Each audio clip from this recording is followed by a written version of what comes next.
సంగతి ఏంది, కాంగ్రెస్ వాళ్ళు ఏ రకంగా ముంగడికి పోతుర్రు, ఎట్లా ముందడి తీసుకుపోతున్నారు సంక్షేమ పథకాలు అనేది లాలకృష్ణ చెప్పుకొచ్చిండు. ఇదేందమ్మా భాగవతమా? ఇది హైడ్రా గురించి అనుకుంటా తాత. ఇది నీటి వాటాల సంగతి తేలుస్తా.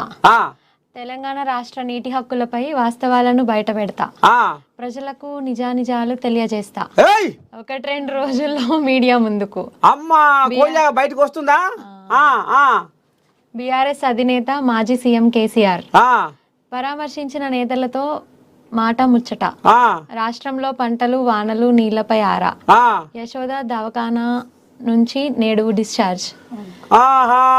అయితే ఇలా జర్ర చూస్తూ అయ్యి జర్ర నిమ్మల పడ్డట్టుండు, కోజాగా మన బాయికాడి పోతట్టుండు. అయితే ఇది చదువు పిల్లను.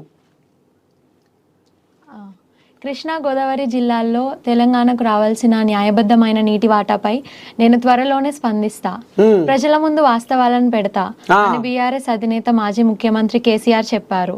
స్వల్ప అస్వస్థతతో సోమాజిగూడ యశోద హాస్పిటల్లో చేరిన కేసీఆర్ ప్రస్తుతం వైద్యుల పర్యవేక్షణలో ఉన్నారు.